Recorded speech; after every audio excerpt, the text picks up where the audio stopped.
Bismillahirrahmanirrahim. Assalamualaikum warahmatullahi wabarakatuh. Waalaikumsalam warahmatullahi wabarakatuh. Yang saya hormati Ibu Bapak Guru serta karyawan-karyawati SD Negeri 1 Ploso. Matur nuwun untuk kehadirannya. Untuk mengawali hari yang cerah ini, marilah kita panjatkan puji syukur kehadirat Allah Subhanahu wa Ta'ala, Tuhan kita yang Maha Esa. Dengan rahmat dan hidayahnya, dengan kasih sayangnya, kita dapat berkumpul di ruangan kelas 5 ini dalam keadaan sehat walafiat tanpa kurang suatu apapun. Tak lupa salawat serta salam marilah kita haturkan pada junjungan besar kita, Nabi Allah, Nabi Muhammad SAW, yang suatu saat nanti kita nantikan syafaatnya di yaumil akhir. Amin. Baiklah Ibu Bapak, hari ini saya akan mendiseminasikan mengenai budaya positif di sekolah. Saya izin share screen dulu.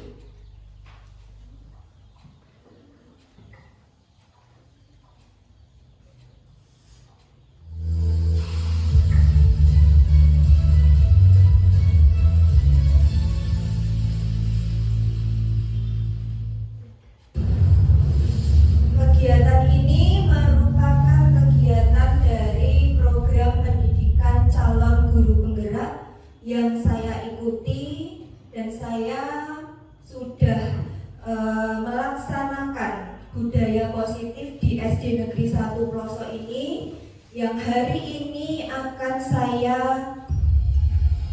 jabarkan, akan saya sampaikan hasilnya kepada Ibu Bapak Guru SD 1 Ploso. Guru bergerak Indonesia maju.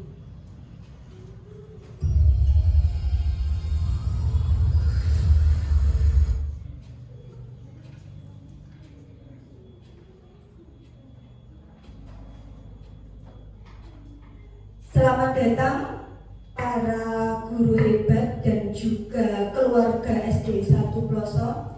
Mari kita belajar bersama, berkolaborasi, saling mendukung demi mewujudkan disiplin positif di sekolah kita tercinta ini. Salam dan bahagia keluarga Soji Mantap. Hari ini semuanya bahagia? Adakah yang sedih? Tidak ada. Mungkin saya sendiri yang sedih. Oke, baik Ibu Bapak, sebelum kita lanjutkan, sebelum kita mulai belajar, mari sejenak kita tenangkan hati dan pikiran, arahkan semua perhatian untuk fokus belajar, hadirkan rasa ingin tahu, syukur dan welas asih. Mohon maaf semuanya, silahkan memejamkan mata kira-kira 1 menit, nanti menunggu aba-aba dari saya untuk membuka mata kembali, tapi jangan tidur ya. Ya, silahkan menenangkan hati dan pikiran dengan memejamkan mata. Dimulai.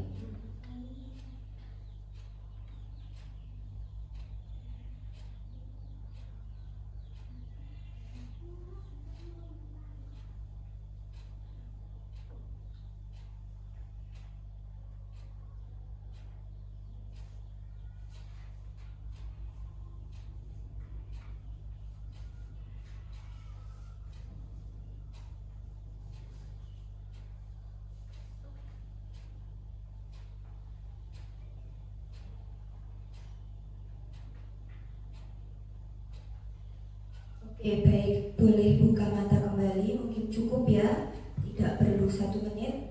Sudah tenang, sudah merasakan nyaman, duduknya yang rileks.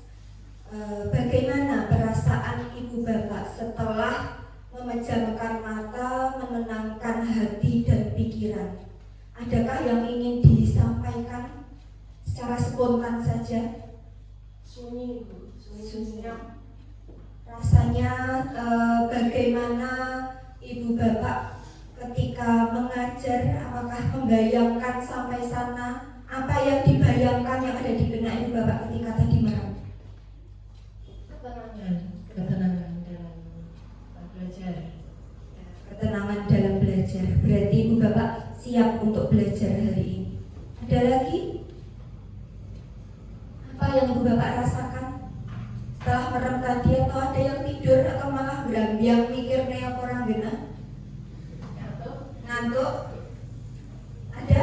Pak Jarwo, apa yang dipikirkan tadi Pak? Merasa tenang dan sunyi. Merasa? Tenang Tenang. dan sunyi apa yang kita akan lakukan ini. Oh, penasaran apa yang akan kita lakukan ini, sesi ini nanti ada apa saja. Ya, tadi semuanya sunyi, tenang, bahkan tidak ada suara apapun, baik, terima kasih Ibu Bapak. Kita lanjutkan. Sebelum kita lanjut, ini ada pertanyaan pemantik. Setuju atau tidak setuju? Yang pertama, silakan nanti dinyatakan kalau setuju, sampaikan setuju bersama-sama. Kalau tidak, ya sampaikan tidak. Misal jawabannya berbeda juga tidak masalah. Yang pertama, hukuman dapat mendisiplinkan anak. Setuju atau tidak setuju? Tidak. Saya setuju. Ya, ada yang setuju, ada yang tidak setuju. Setuju. Ya, baik. Ini sebagai modal awal kita, pengetahuan awal kita kaitannya dengan disiplin positif. Yang kedua, pemberian hukuman dengan hal positif seperti membaca atau membersihkan halaman sekolah dapat meningkatkan disiplin anak. Setuju atau tidak setuju? Setuju. Gimana ini? Setuju atau tidak? Tidak setuju. Ada yang tidak setuju. Baik.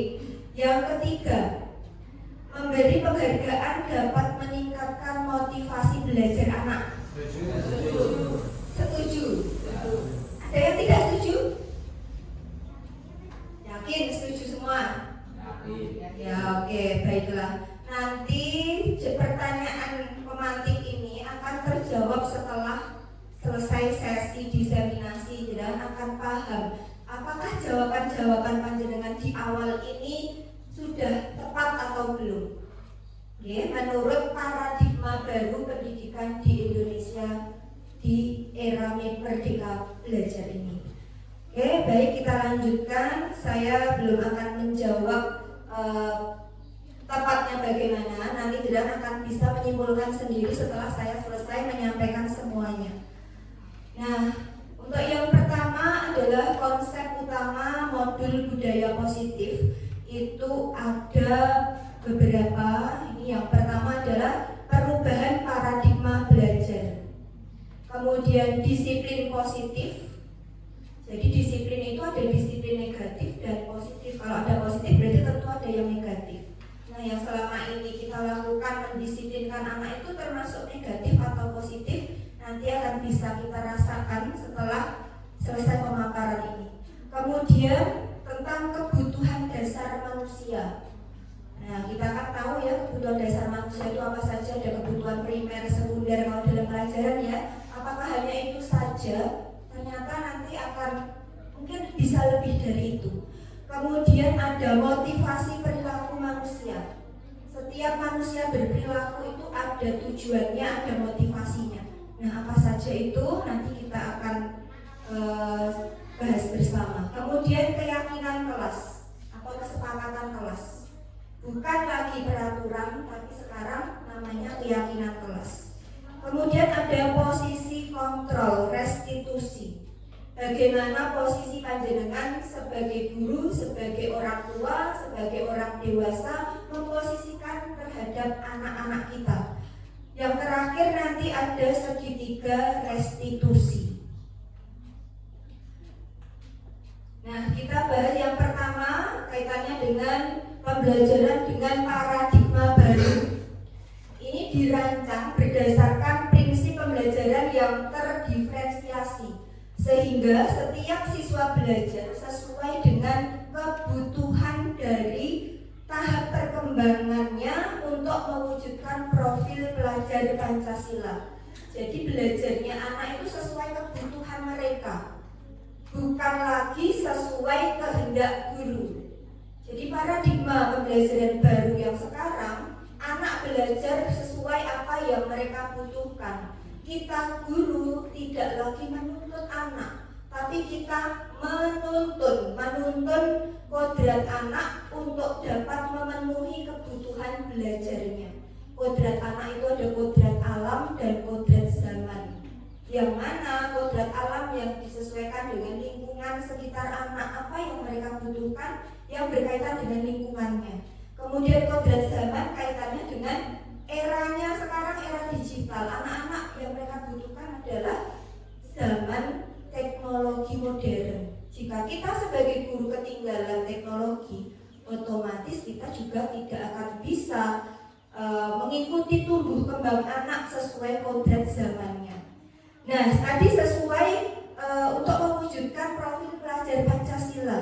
Masih ingat ya tentu Ibu Bapak, kita sudah melaksanakan P5, di sekolah kita juga sudah menggunakan kurikulum Merdeka meskipun belum, tapi Ibu Bapak sudah tahu apa saja profil pelajar Pancasila yang biasa kita nyanyikan bersama dengan anak-anak kita, yaitu beriman dan bertakwa kepada Tuhan Yang Maha Esa dan berakhlak mulia, berkebinekaan global, mandiri, bergotong royong, bernalar kritis dan kreatif. Itu yang kita harapkan bisa terwujud pada anak-anak kita. Kemudian yang selanjutnya kaitannya dengan perubahan paradigma tadi, kita akan mempraktikkan untuk menuju ke materi berikutnya. Kita praktekkan, semuanya praktek ya supaya tidak ngantuk. Jadi kegiatan hari ini tidak hanya mendengarkan, kita juga akan berinteraksi supaya tidak ngantuk, tidak bosan. Bawa secari kertas ya, ini ada instruksinya. Mari kepalkan tangan, semua kepalkan tangan kanan, tangan kanan, semangat merdeka ya. Oke, ini ada, boleh diturunkan nanti praktek kepala tangan ya. Ada A dan B. A itu Anda, B adalah teman Anda. Ini nanti kita akan bermain berpasangan. Yang tidak punya pasangan berarti yang mendokumentasikan ya. Silakan Pak Sulis, berarti nanti yang mendokumentasikan. Bu Ana berpasangan dengan Bu Ita, Bu Evi dengan Bu Niken, Pak Jarwo dengan Pak Supri, Pak Bagus dengan Pak Marmin. Nah, instruksinya sobeklah secari kertas kecil, tuliskan benda atau sesuatu yang sangat berharga bagi Anda. Tuliskan nama benda yang paling berharga. Sangat berharga pokoknya, paling tinggi harganya. Harga itu tidak harus nominal uang ya, pokoknya sangat bernilai dan berarti bagi diri Anda. Lalu letakkan di satu tangan Anda dan genggam benda atau sesuatu tersebut dengan segala daya digenggam. Jangan sampai dibuka. Buatlah sebuah kepalan. Nah, nanti yang berlaku sebagai A siapa? Silahkan bisa diskusi ya. Misalnya Pak Bagus A, berarti Pak Marmin yang B, atau sebaliknya monggo bisa didiskusikan. Kalau sebagai A, berarti jenengan sebagai yang menuliskan benda tadi sebagai A. Sebagai B tidak usah nyubek kertas. Kalau sebagai B, silakan memilih sebagai A atau sebagai B dengan pasangannya. Kemudian teman yang B tadi yang tidak membuat kertas digenggam, mencoba dengan sekuat tenaga dengan berbagai cara untuk meminta Anda memberikan benda tersebut. Jaluk rayah ini. Mintanya boleh dengan secara baik-baik, dengan membujuk, boleh dibujuk dengan halus, dirayu, rayuan maut pokoknya boleh. Dengan mengancam juga boleh. Mengatakan kayak nih, awas gue tak jiwet atau apa silakan. Menghardik boleh, gue tak, ayo, boleh silakan. Merayu boleh, menyuap boleh. Pokoknya apa saja supaya si teman A tadi mau membuka kepala tangannya. Didik-didik boleh, pokoknya gue terserah si B. Terserah si B, gimana caranya jenengan berhasil membuka kepala tangan si A. Paham? Bisa dilakukan sekarang? Ya Pak Sis bisa mulai nulis dulu, diskusi dulu. Yang A siapa, B siapa? Bebas. Milih sendiri. Yang menulis, Iya. Jarwo Pak Supri nulis kabeh. Berarti Pak Jarwo, general itu silakan. Kecil boleh, besar boleh. Benar-benar. Ya, harganya apa? Silakan. Hah? Ya, ini nanti pas perayaan itu nanti. Iya, silakan. Tapi tidak boleh jorok-jorokan, jotos-jotosan ya. Boleh dengan kata-kata merayu. Sampai berhasil bisa dibuka kepalanya.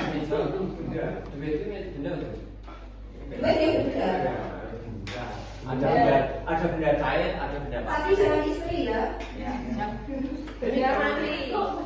Benda mati saja. Benda mati saja. Ya, bisa dimulai sekarang ya. Siap? Siap. Ya, 3, 2, 1. Bisa dimulai untuk Sudah dicoba. yang mendokumentasikan bisa buat giliran.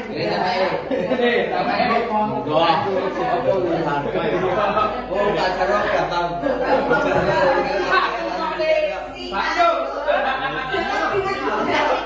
Jangan dengan mudah pertahankan nilaimu. Pertahankan nilaimu. Roket chicken tidak cilok. Pertahankan Oh ya. nilaimu. Sesuatu yang berharga nanti tak kasih kado. Selalu ini. Tolong dibuka, bolehkah? Ataukah main itik-itik? Gimana ini? Boleh mengancam, boleh hati boleh, detak boleh. Tolong diberikan. Di sana ini boleh, sana nono nggak orang tinggal.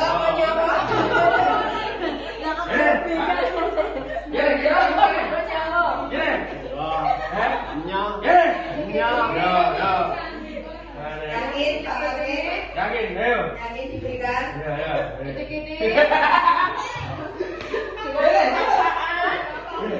Dengan pemaksaan Ya, pemaksaan boleh, silakan. Berhasil, merayu, berhasil merayu. Masuk di kaki, Pak. Merayu. Merayunya cepat sekali. Ayo.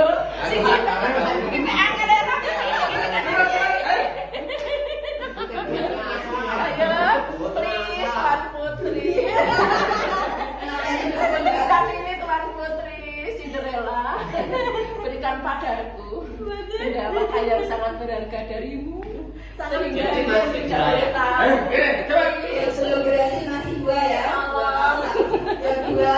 Tolong berikan padaku tak traktiranmu.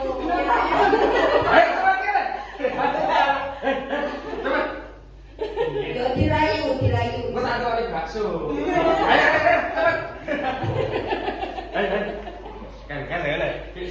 Coba dikatakan dengan kekerasan apa ya? Gimana? Ayo. Cepat.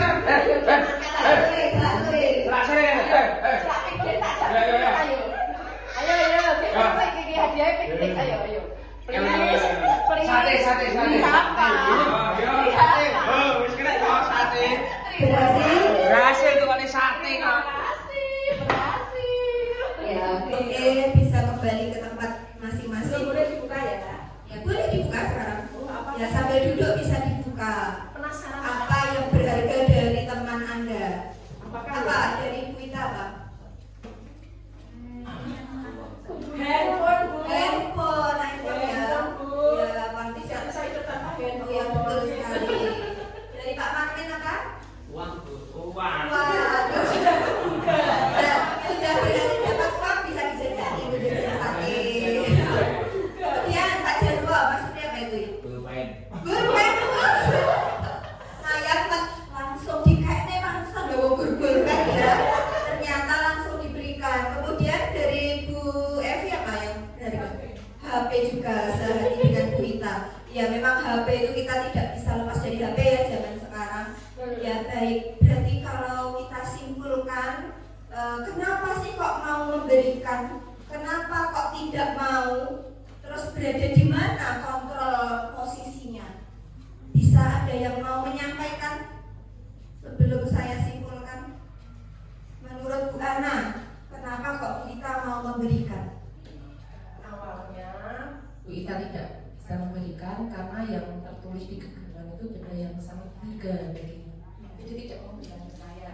Karena saya rayu dengan berbagai cara, mungkin kasihan sama saya atau mungkin ingin berbagi dengan saya, akhirnya Bu Ita memberikan benda apa yang menjadi hal yang sangat spesial baginya. Mungkin ingin berbagi atau bagaimana Bu Ita? Kasihan sama nangis. Ya Bu Ita, kenapa kok diberikan mau pikirannya apa tadi kok diujuk-ujuk terus mau, awalnya kan nggak mau ya, terus tiba-tiba mau, kenapa? Terpaksa. Oh, ternyata terpaksa. Ya oke, baiklah. Ya ini dari Pak Marmin, kenapa kok diberikan pada Pak Bagus akhirnya? Kasihan Bu, dia kan bisa bensin, nggak beli bensin. Kasihan ya, saya nggak usah pakai bentak-bentak, habis bensinnya ya saya berikan aja. Oh iya, oke, karena kasihan yang satu terpaksa. Oke Pak Supri, tadi caranya gimana tadi kok bisa cepat sekali? Saya lapor langsung atau saya hantam, berikan kepada saya. Terus Pak Jarwo tidak menjawab, terus langsung diberikan itu saja. Karena hanya pulpen pikirannya Pak Jarwo, tetapi sebenarnya meskipun itu pulpen sangatlah berharga bagi para bapak ibu guru di manapun saja. Betul sekali, pulpen itu berharga bagi Bapak Ibu guru. Tapi Pak Jarwo memberikan karena Pak Jarwo takut diancam ya, takut karena diancam. Betul Pak Jarwo? Betul. Kenapa kok diberikan? Walaupun itu cuma pulpen, itu sangat berharga bagi saya karena saya sampai di sini saya bisa memberikan apapun yang diberikan diminta keluarga atau anak-anak saya itu dari itu Bu, dari pulpen. Lalu kenapa diberikan? Mudah. Karena supaya teman saya juga merasakan apa yang saya rasakan sehingga kita bisa hidup berdampingan. Masya Allah, luar biasa sekali. Berarti karena bermanfaat untuk orang lain. Siapa tahu pulpen itu dibutuhkan oleh Pak Supri juga untuk bisa seperti Pak Jarwo, bisa berhasil menjadi guru berkat pulpen, bisa menghidupi keluarga dan sebagainya. Oke, berikutnya yang terakhir, kenapa diberikan kepada Bu Niken?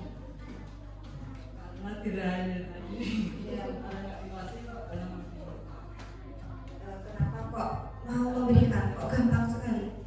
Katanya berharga. Kasihan. Ya nggak apa-apa. Ya, kasihan sama saudaranya. Tadi caranya merayu gimana Bu Niken? Mbak Iti itu cantik baik gitu dong. Masya Allah, ternyata cara merayu beda-beda ya. Dengan pujian, Mbak Evi langsung luluh hatinya memberikan. Siapa tahu itu berguna untuk Mbak Niken. Ya baik, terima kasih Ibu Bapak. Ya kesimpulannya yaitu tadi sudah Ibu Bapak sampaikan bahwa apa yang kita pertahankan ternyata mungkin bisa bermanfaat untuk orang lain. Maka dengan kadang ada terpaksa, kadang kasihan, tetap kita berikan. Kadang memang ingin supaya orang lain merasakan manfaatnya yang sama itu tadi. Dan terakhir, posisi kontrolnya berada di A atau B, Ibu Bapak? Menurut Ibu Bapak, posisi kontrolnya yang mengontrol berada di A atau B? Ada yang A, ada yang B. Ya oke, baik. Jadi posisi kontrolnya adalah pada diri kita sendiri, pada si A yang memiliki sesuatu yang berharga itu. Kontrolnya ada di kita. Dirayu kayak apa? Nek kontrolnya kita memang tidak mau memberikan, tidak termakan rayuan, ya tidak akan kita berikan. Kontrolnya ada di kita. Jadi kita tidak bisa dikontrol oleh orang lain sebenarnya. Memang jenengan memberikan karena sudah memikirkan tadi seperti Pak Jarwo. Pak Jarwo memberikan sebenarnya bukan karena takut diancam ya Pak ya. Tapi memang kontrolnya ada di posisi Pak Jarwo sendiri. Pak Jarwo ingin Pak Supri juga merasakan manfaatnya. Jadi posisi kontrolnya berada di diri kita sendiri. Sama halnya ini Ibu Bapak. Ini adalah perubahan paradigma teori kontrol atau teori pilihan, ilusi kontrol. Ilusi itu seakan-akan guru itu mengontrol murid. Dulu guru yang mengontrol murid, paradigma baru sudah tidak lagi. Siapa yang mengontrol murid? Ya murid itu sendiri. Maka kita sebagai guru bisa mampu untuk menyadarkan menyadarkan murid, tidak perlu kita kontrol murid. Tidak usah susah-susah, intinya seperti itu. Ketika kita bisa menyadarkan murid, murid sadar akan posisinya, mereka akan dengan sendirinya melaksanakan apa yang kita inginkan.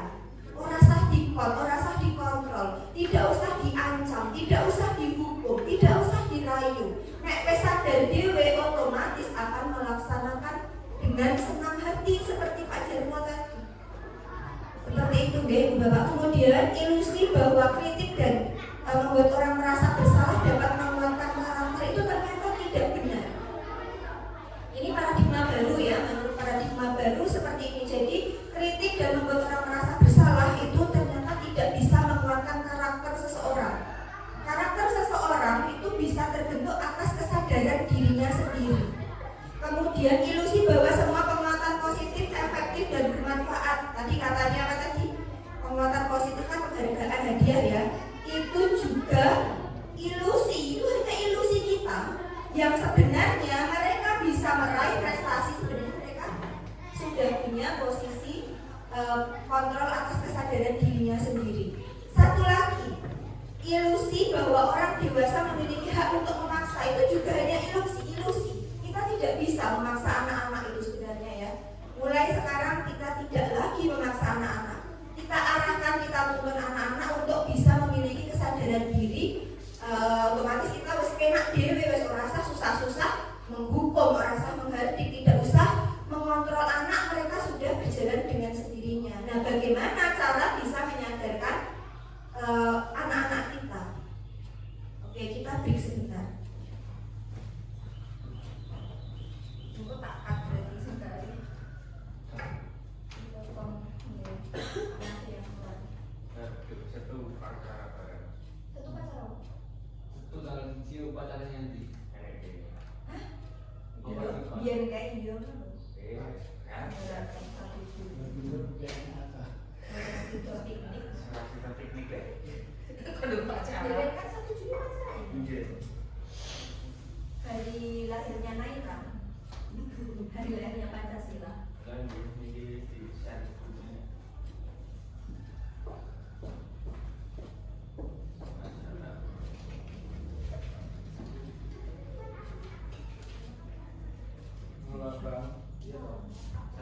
Abang padahal. Itu tanggal mirna ya. Buat nasi dapat apa ini? Itu apa nih upacara? Di sana apa di sana? Berpacaran boleh. Kayak jadi kalau kita orang pacaran tiba yang di pacaran di akhir yang dua ada sekali dan pulang. Jadi mana kita. Terus aneh itu ya? Impun.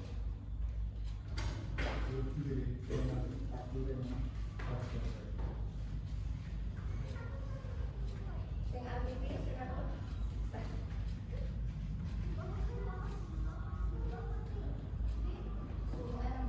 Orang nggak bilang suruh, pakai saya ambil ini.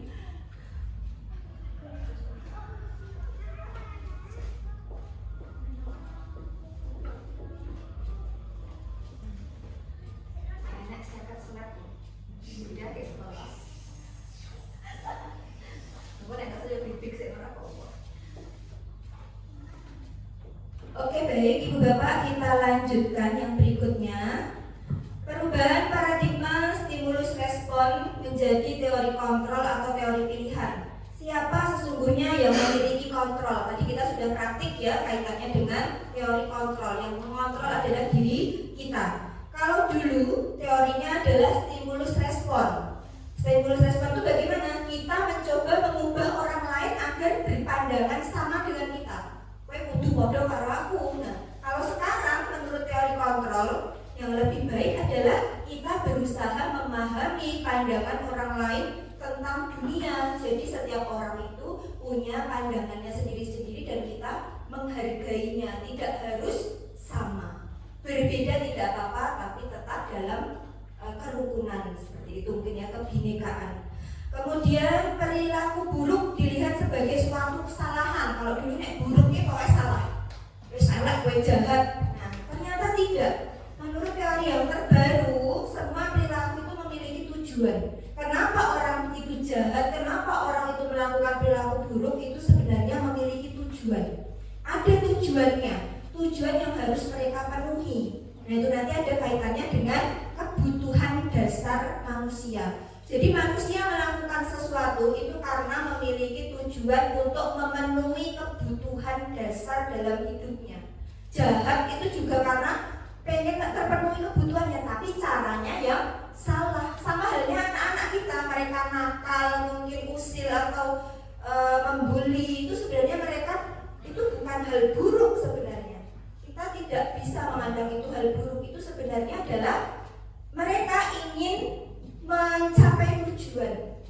Nah, bagaimana kita bisa mengubah cara mereka yang salah itu, kita tuntun supaya tujuannya tercapai tadi dengan cara yang benar. Nah, sekarang seperti itu Ibu Bapak. Kemudian orang lain bisa mengontrol saya, tidak bisa. Orang lain tidak ada yang bisa mengontrol saya. Yang bisa mengontrol diri saya adalah diri kita sendiri.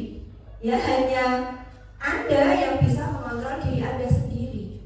Tadi Pak Jarwo, kemudian Bu Ita, Bu Evi, Pak Marmin, sebenarnya itu yang mengontrol mereka sendiri, bukan karena diancam, dirayu, tapi memang ingin memberikan. Kemudian pemaksaan ada pada saat bujukan gagal. Itu dulu. Kalau bujukannya gagal, seperti Pak Bagus tadi yang dibujuk gagal, terus dipaksa. Pemaksaannya terjadi karena bujukannya gagal. Nah, kalau sekarang gimana? Kolaborasi dan konsekuensi menciptakan pilihan-pilihan baru. Jadi ketika mau melakukan sesuatu, kita membutuhkan kolaborasi dan adanya konsekuensi atas apa yang kita lakukan. Tidak lagi dengan bujukan, rayuan atau paksaan, tapi dengan adanya kolaborasi dan konsekuensi atas perilaku kita. Kemudian model berpikir menang atau kalah. Kalau dulu menang kalah, sekarang tidak ada. Sekarang menang-menang. Kita ke arah berpikir positif. Tidak ada lagi yang kalah. Termasuk dalam hal mengalah. Kita mengalah itu bukan berarti kita kalah.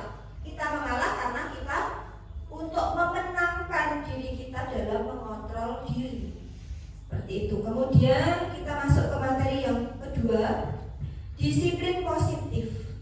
Nah, selama ini anak-anak kita sudah melakukan disiplin ya Ibu Bapak ya. Tapi disiplinnya karena guru, ya kan? Karena perintah guru, karena adanya aturan-aturan. Nah, paradigma baru yang sekarang, disiplin positif itu disiplin karena dirinya sendiri, karena perilaku yang positif atas kontrol dirinya. Nah, dalam budaya positif, budaya kita, makna kata disiplin itu menjadi sesuatu yang dilakukan pada orang lain untuk mendapat kepatuhan. Ya kan, disiplin ini kalau dengan sekilas mendengar kata disiplin, apa yang terlintas? Disiplin berarti apa? Kesuaturan. Apalagi? Disiplin itu apa? Patuh, taat, ya kan, manut gitu kan. Disiplin, patuh, manut, sesuai aturan. Nah, kita cenderung menghubungkan kata disiplin dengan ketidaknyamanan. Seperti tidak nyaman, disiplin itu tidak nyaman. Dulu ya, karena disiplinnya disiplin negatif. Ketika nanti paradigma kita sudah mengarah ke disiplin positif, sudah tidak ada lagi ketidaknyamanan, karena memang disiplinnya atas kemauan sendiri, karena sudah sadar atas kontrol dirinya. Nah, kalau dulu ya itu tadi, disiplin ini orang nyaman, aku diatur-atur, patuh, males ya, pasti malah seenaknya sendiri, karena tidak nyaman dengan aturan maupun perintah orang lain. Nah, sekarang kita kepada murid itu lebih pada menuntun menjadi anak memiliki disiplin diri sebagai sehingga mereka bisa berperilaku dengan mengacu pada nilai-nilai kebajikan universal dan memiliki motivasi intrinsik. Intrinsik itu motivasi yang muncul dari dalam dirinya sendiri, bukan motivasi ekstrinsik. Motivasi ekstrinsik itu motivasi yang muncul dari luar. Contohnya perintah guru, contohnya penghargaan, contohnya peraturan, itu motivasi ekstrinsik. Dapat penghargaan itu motivasi ekstrinsik dari orang lain kan. Dia berprestasi karena akan mendapatkan hadiah. Hadiahnya dari luar, itu dari orang lain, bukan dari dirinya sendiri. Nah, kemudian salah satu cara penerapan disiplin yang bertujuan untuk menumbuhkan kesadaran serta memberdayakan anak untuk melakukan sesuatu tanpa sogokan, tanpa ancaman maupun hukuman. Mereka akan melakukan dengan sendirinya tadi. Oke, next berikutnya. Ada yang ngantuk? Atau mau tenang dulu? Sepertinya ada yang ngantuk. Oke, baik. Sekarang nilai-nilai kebajikan universal yang tadi saya sebutkan. Nilai-nilai itu semuanya mengarah pada nilai-nilai, langsung to the point ya, mengarah pada profil pelajar Pancasila tadi. Jadi setiap perilaku perbuatan memiliki tujuan. Dengan mengaitkan nilai kebajikan yang diyakini seseorang, maka motivasi intrinsik akan terbangun sehingga menggerakkan motivasi dari dalam untuk mencapai tujuan mulia yang diinginkan. Nah, nilai-nilai kebajikan itu sifat-sifat manusia yang merupakan tujuan mulia yang ingin dicapai. Nilai tersebut bersifat universal, umum seluruh dunia, lintas bahasa, suku, agama. Yang termasuk nilai universal itu ya profil pelajar Pancasila. Oke, kita masuk ke materi berikutnya. Tadi sudah saya sebutkan di awal kaitannya dengan kebutuhan dasar manusia. Kebutuhan dasar manusia yang pertama survival. Survival itu yang utama, yang primer, yaitu bertahan hidup. Bertahan hidup itu dengan sandang, pangan, papan gitu ya. Kita harus makan supaya bisa hidup. Kita harus sungguh-sungguh supaya bisa tetap melanjutkan hidup. Kemudian yang kedua adalah kasih sayang dan rasa diterima. Jadi selain kebutuhan primer sekunder yang kita ajarkan pada murid-murid kita, ternyata manusia termasuk anak didik kita, murid-murid itu juga butuh kasih sayang dan rasa diterima oleh teman-temannya, oleh orang lain, oleh kita gurunya. Kemudian yang ketiga itu adalah kebutuhan penguasaan. Penguasaan bisa berarti pengakuan juga. Jadi mungkin anak-anak ada yang merasa sok jagoan sendiri di kelas itu karena mereka ingin memenuhi kebutuhan penguasaan. Ngatur kancane itu ada saya amati seperti itu ya, dan tentu mengamati di kelas. Kemudian kebebasan. Anak-anak itu sebenarnya ingin bebas juga.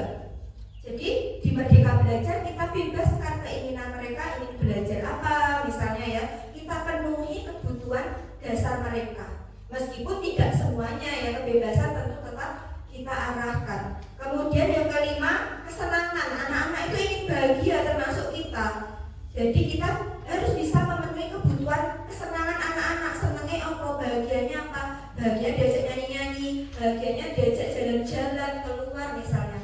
Itu kita penuhi. Kemudian yang berikutnya motivasi perilaku manusia. Motivasi yang dimaksud adalah dorongan yang timbul pada diri seseorang secara sadar atau tidak sadar untuk melakukan suatu tindakan dengan tujuan tertentu. Motivasi itu tindakan dengan tujuan tertentu, dorongan. Nah, ini ada beberapa motivasi. Ada dua ya, motivasi eksternal atau ekstrinsik dan motivasi internal atau intrinsik.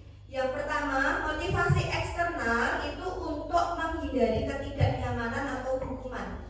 Apa yang akan terjadi apabila saya tidak melakukannya? Misalnya, setiap hari Senin kita upacara. Kalau saya tidak pakai seragam lengkap, nanti saya akan dihukum sama Bapak Ibu guru, ditempatkan di tempat yang panas atau disendirikan. Itu motivasinya eksternal sehingga anak-anak pakai seragam lengkap itu karena takut dihukum. Motivasinya dari luar, dorongannya untuk melakukan kelengkapan itu karena dari luar.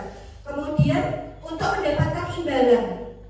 Dulu anak-anak itu termotivasi karena akan mendapat hadiah dari gurunya, mendapatkan imbalan. Kemudian maksudnya gini, apa yang akan saya lakukan, apa yang akan saya dapatkan apabila saya melakukannya. Itu apa ya, kalau saya dapat juara 1 dari bu guru, dari orang tua saya, itu motivasinya juga eksternal dari luar. Jadi kalau tidak ada hadiah, tidak ada penghargaan, mereka tidak akan melakukan itu. Itu adalah motivasi eksternal dari luar, ekstrinsik. Kemudian motivasi intrinsik atau internal, ini adalah untuk tujuan disiplin positif, untuk menghargai diri sendiri. Jadi anak melakukannya karena memang menghargai dirinya sendiri. Saya akan menjadi orang seperti apa ya kalau saya melakukan ini? Saya kalau berprestasi nanti saya akan jadi apa ya? Jadi untuk menghargai dirinya sendiri.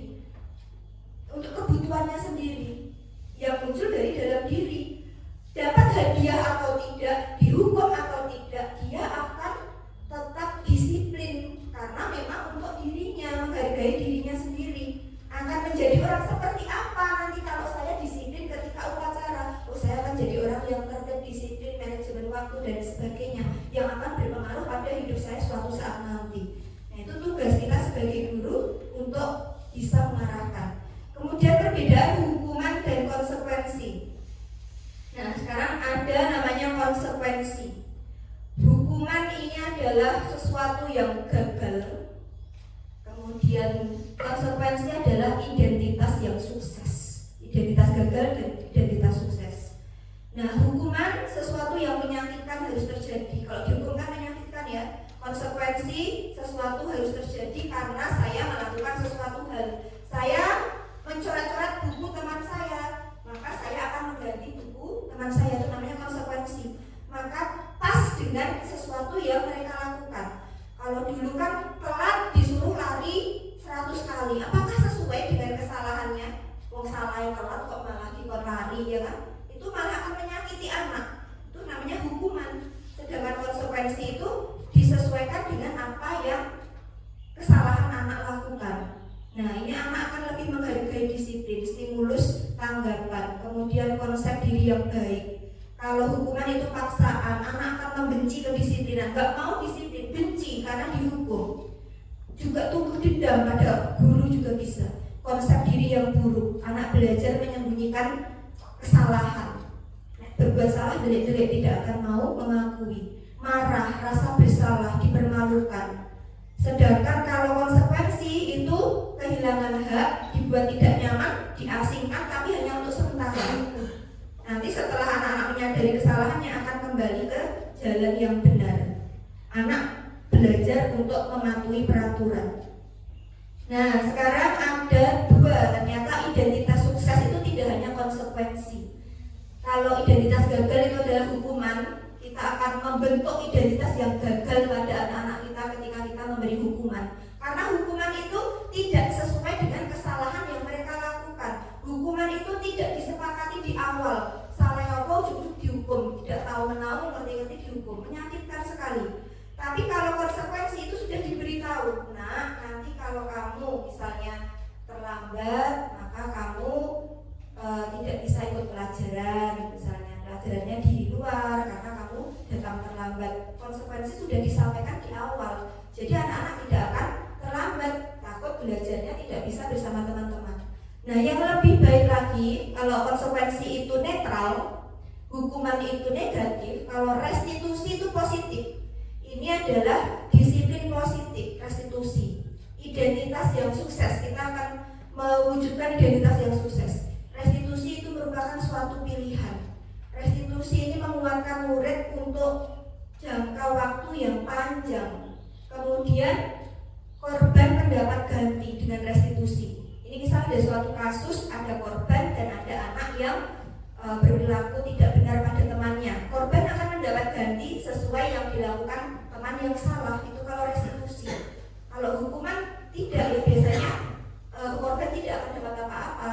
Yang melakukan salah dihukum sakit hati misalnya. Kemudian masalah akan terpecahkan. Murid belajar bertanggung jawab untuk perilakunya. Ini kalau restitusi. Fokus pada pemecahan masalah. Biasanya apa yang kamu yakini, anak-anak akan kita tanyai jika melakukan kesalahan. Tidak serta-merta kita marahi seneni. Biasanya kita dengan menggunakan pertanyaan. Misal ada anak yang salah ya, nakal atau apa, atau mencuri atau nakali koncone. Yang pertama kita lakukan, kalau dulu guru-guru yang konvensional itu langsung membentak, marah-marah, bahkan ada yang memukul misalnya ya, atau melempar sesuatu ke murid yang nakal. Kalau sekarang tidak, kita dengan restitusi dengan cara bertanya, nah kenapa kamu melakukan itu? Karena saya begini-begini. Kemudian nanti kita bisa tanya lebih lanjut, bisa kita sampaikan, oh iya, tidak ada manusia yang sempurna, kita stabilkan identitasnya. Lalu kita tuntun anak kita menuju perilaku yang benar. Kita arahkan dengan pertanyaan. Itu kalau restitusi. Sekilas tentang restitusi ya. Ini masih restitusi, panjang sekali ya. Restitusi ini lebih ke teori kontrol. Kemudian mendorong disiplin positif, konsep diri yang kuat, murid belajar memecahkan masalah, anak paham bahwa dirinya sendiri yang pegang kendali. Jadi meskipun mereka melakukan kesalahan, mereka tetap yang memegang kendali apakah mau mengakui kesalahan dan memperbaiki, tentu akan mau dengan cara restitusi tadi. Oke, ini ada pertanyaan, silahkan dijawab Ben Ramanto. Tercatat 100 kali di dalam buku kalimatnya saya tidak akan terlambat lagi karena terlambat ke sekolah. Ini termasuk hukuman atau konsekuensi? Hukuman ya, karena tidak sesuai terlambat kok menulis 100 kali. Kemudian lari mengelilingi lapangan basket 2 kali karena terlambat hadir di sekolah. Hukuman atau hukuman ya? Kalau terlambat masuk ke lari malah ya. Terlambat kan harusnya ya terlambat, nggak bisa ikut pelajaran dong, telat ya. Dia harus disendirikan di suatu tempat konsekuensinya.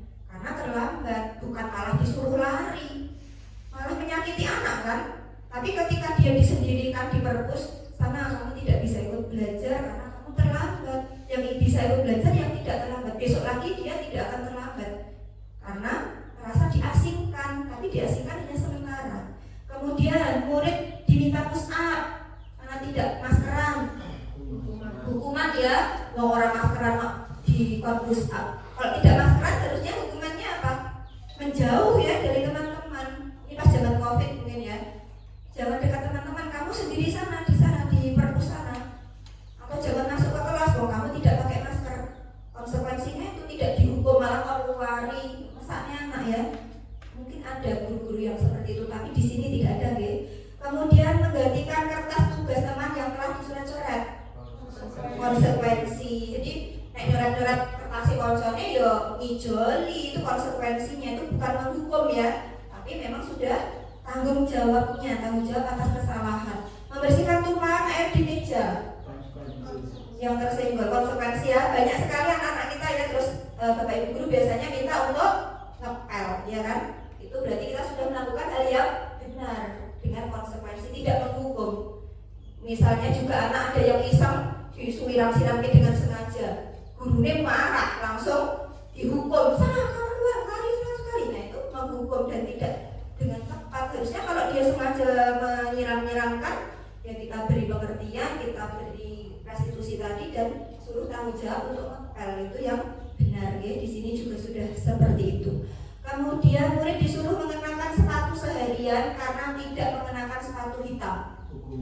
Hukuman ya. Konsolnya itu copot sepatu, aku sepatuku ireng, terus yang salah itu sepatunya putih misalnya.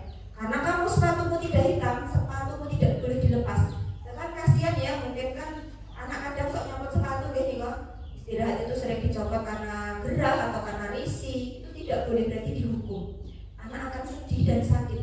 Kemudian lari mengelilingi lapangan, sama tadi ya.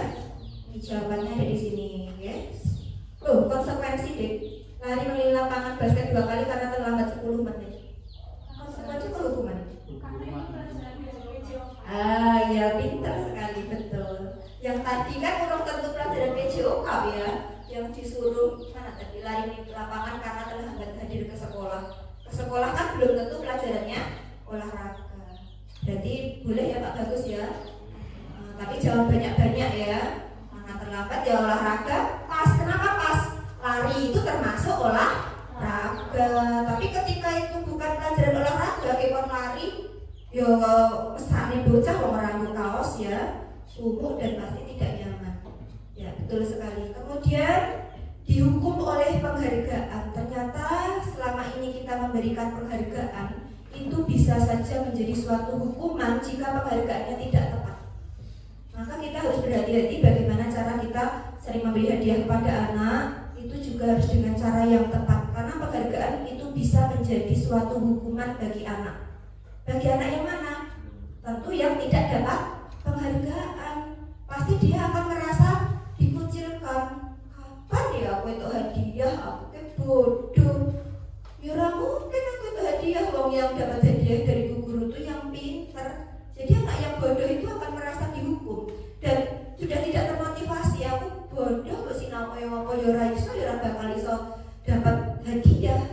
Tapi ketika kita memberikan penghargaannya merata, misalnya yang kurang pintar kita beri skala kecil pulpen, yang pintar yang dapat juara kasih buku, misalnya itu kan penghargaannya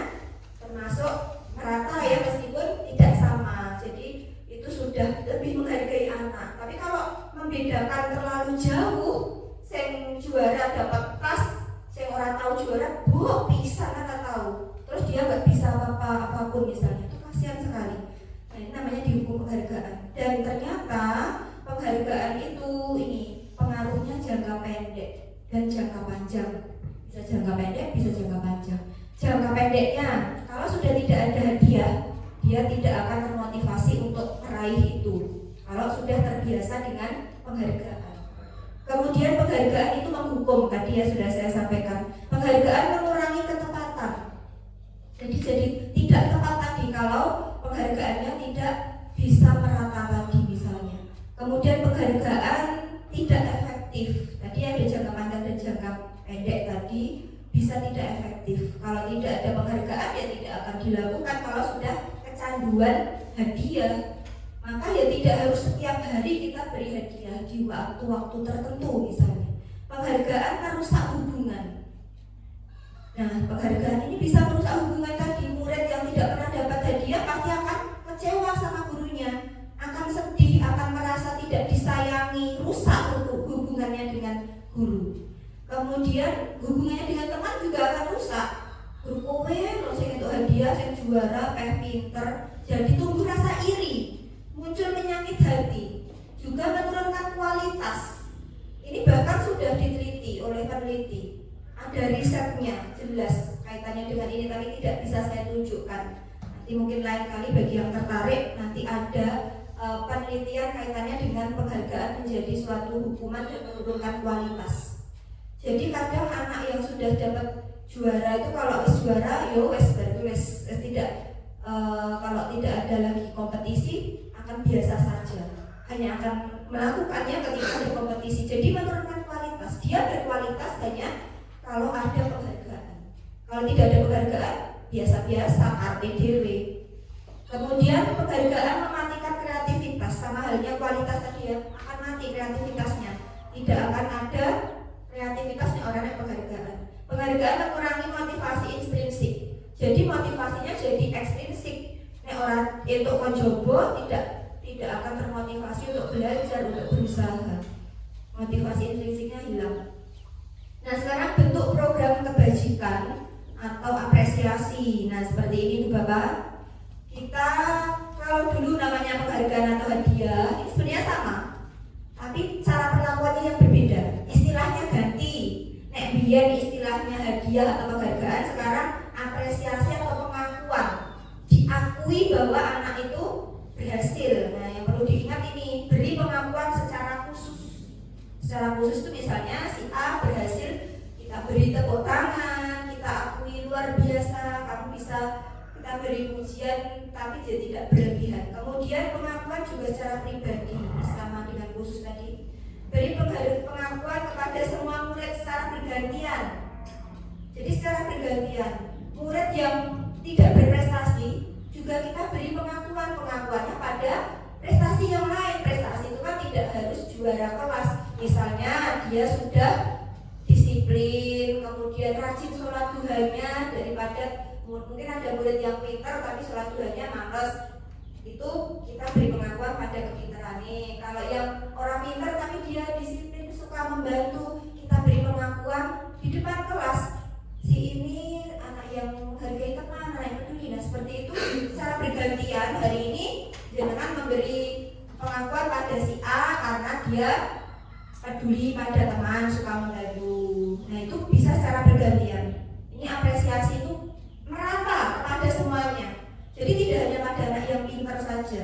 Anak yang nakal pun bisa kita beri apresiasi. Mungkin dia punya kelebihan tersendiri, pintar gambar meskipun nakal misalnya, dan tetap butuh kita bimbing supaya tidak nakal. Kemudian beri pengakuan secara konsisten, terus menerus, tidak hanya pas sekali dua kali, hanya pas ada momen-momen tertentu, tapi setiap hari guru beri apresiasi pada anak-anak, akan merasa senang, akan merasa bahagia. Kita orang dewasa saja diakui saja merasa senang ya, terus semangat, alhamdulillah ternyata aku berguna, ternyata aku dihargai. Bukan berarti terus sombong ya, artinya hidupnya itu bermanfaat, misal diakui sebagai orang yang suka membantu misalnya. Kemudian fokuslah pada prosesnya anak-anak suka membantu itu seperti apa, apakah konsisten atau tidak. Kemudian contoh pengakuan apresiasi atau kebajikan ini kemarin saya perhatikan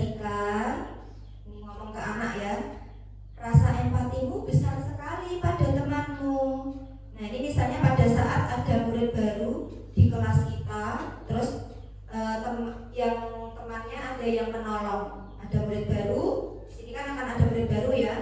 Murid baru kan tentu tidak punya teman biasanya. Nah, ada si A itu kok nolong temannya itu, misal tidak bawa pensil atau dia murid barunya kesulitan, tapi si A perhatian banget. Nah, itu ibu bapak bisa memberikan apresiasi, bisa memberi penghargaan tadi ya, diganti dengan pengakuan, apresiasi kebajikan. Kemarin Bu Puji perhatikan kok rasa empatimu besar sekali ya pada temanmu, pedulimu, luar biasa sekali kamu. Padahal anak itu tidak pintar, tapi dia empatinya tinggi, itu bagus, perlu kita beri apresiasi. Kemudian juga bisa dengan saya menghargai kepedulianmu. Misal ada teman yang membantu teman di tugas kelompok.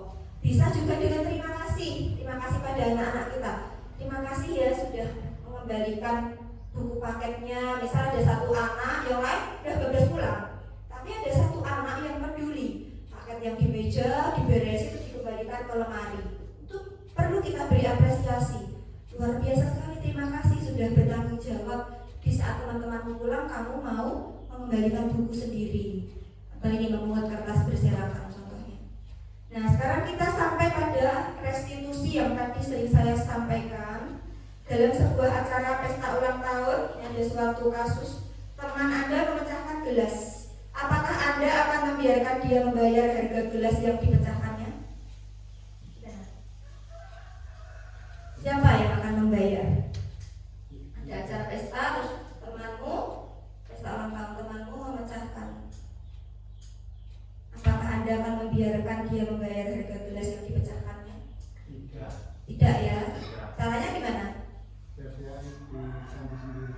Gitu apa?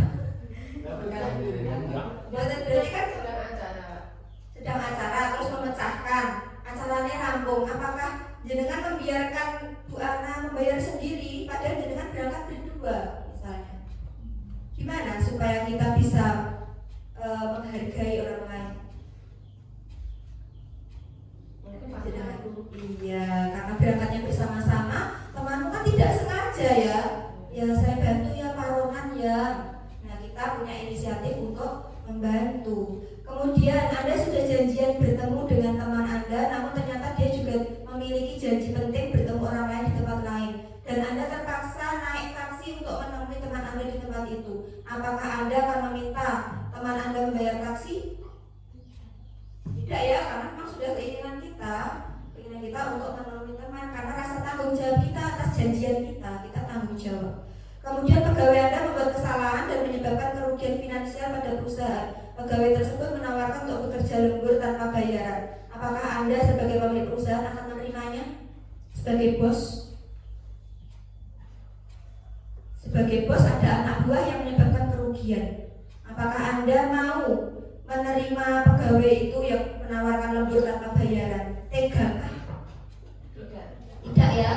Ya, jadi kita nanti bisa dengan konsekuensi lain, tidak dengan cara seperti itu. Kalau seperti itu kan seolah-olah kayak hukuman, meskipun dia menawarkan sendiri, karena si pegawai itu bertanggung jawab misalnya.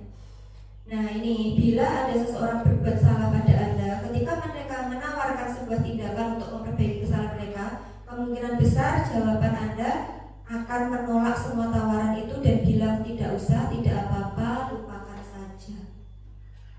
Nah, memang sulit untuk menjadi seperti itu.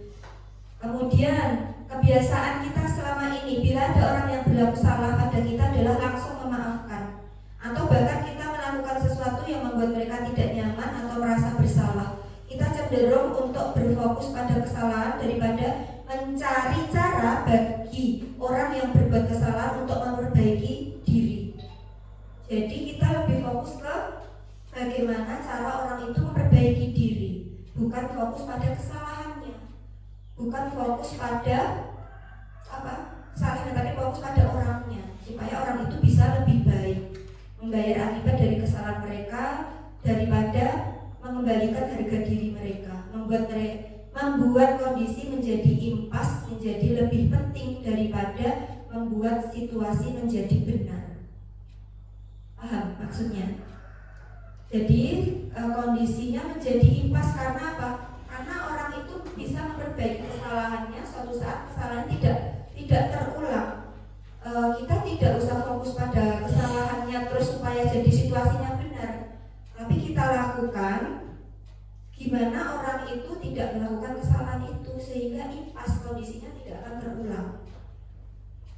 Apa itu restitusi? Sebagai seorang guru, ketika murid Anda melakukan kesalahan, tindakan mana yang akan Anda lakukan?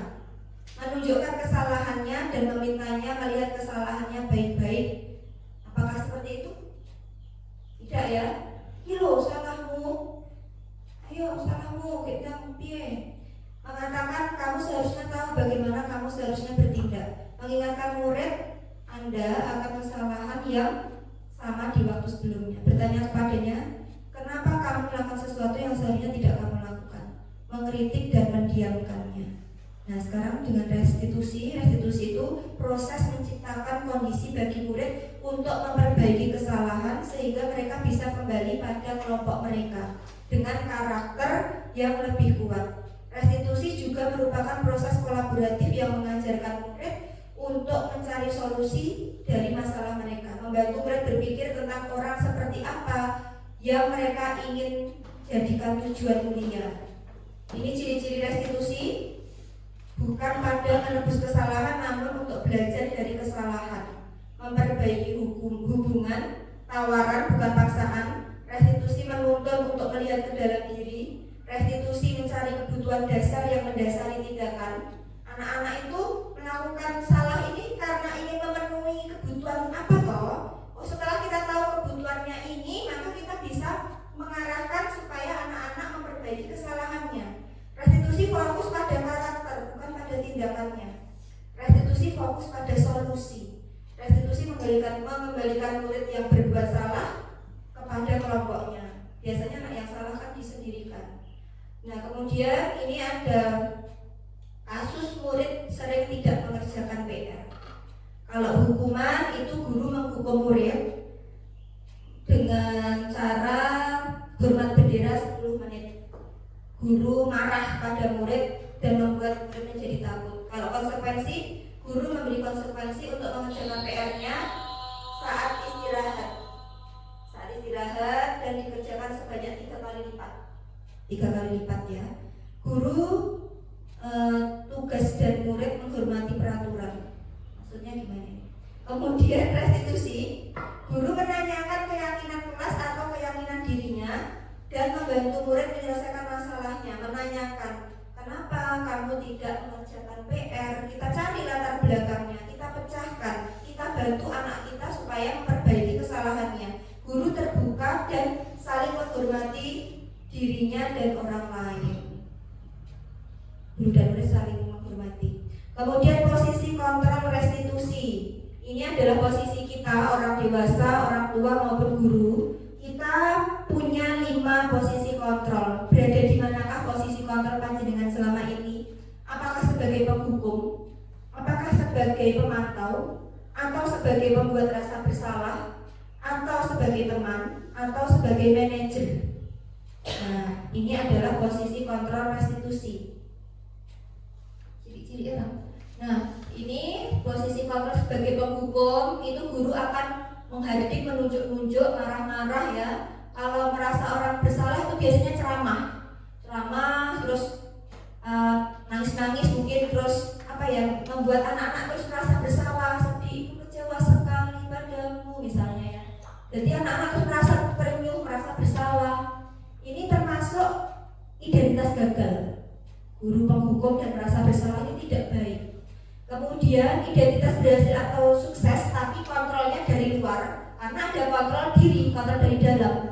Teman dan pemantau ini juga baik, tapi kontrol dirinya dari luar. Anak-anak akan menjadi baik ketika guru sebagai teman dan pemantau hanya dari gurunya. Tapi kalau kita sebagai manajer, anak-anak akan menghargai dirinya sendiri karena dari dalam dirinya sendiri, bukan karena gurunya, karena guru hanya manajer. Nah, kemudian kalau teman itu biasanya membuat alasan-alasan untuk muridnya. Kepada teman sendiri supaya koncone dhewe seperti itu. Kemudian kalau pemantau itu menghitung dan mengukur. Memantau apa yang dilakukan anak, menyesuaikan diri. Terus tanya apa peraturannya, misalnya seperti itu. Kemudian berapa banyak bintang yang harus saya peroleh ya supaya bisa dapat banyak kalau pemantau. Contohnya dengan penghargaan dengan hadiah itu termasuk guru pemantau. Kemudian guru manajer seperti apa? Dengan mengajukan pertanyaan. Kemudian apa yang kita yakini, apa yang bisa kamu kerjakan untuk memperbaiki kesalahan ini. Itu guru seperti itu. Hasilnya akan menguatkan pribadi. Murid meletakkan dirinya sebagai individu yang positif dalam dunia berkualitas, lebih menghargai dirinya. Tapi kalau kita sebagai teman dan pemantau, itu murid akan meletakkan peraturan dan gurunya sebagai dan hukuman di dunia berkualitas. Yang di dunia berkualitasnya anak-anak itu gurunya, bukan dirinya sendiri. Kemudian ini ada pernyataan, ini guru sebagai apa ini? Kalau saya kecewa sekali dengan kamu, masuk yang mana dari 5 tadi? Tuh, silakan jawab. Saya kecewa sekali dengan kamu. Masuk yang mana tadi? Kan ada ini loh. Penghukum, pembuat rasa bersalah, pemantau, manajer, teman.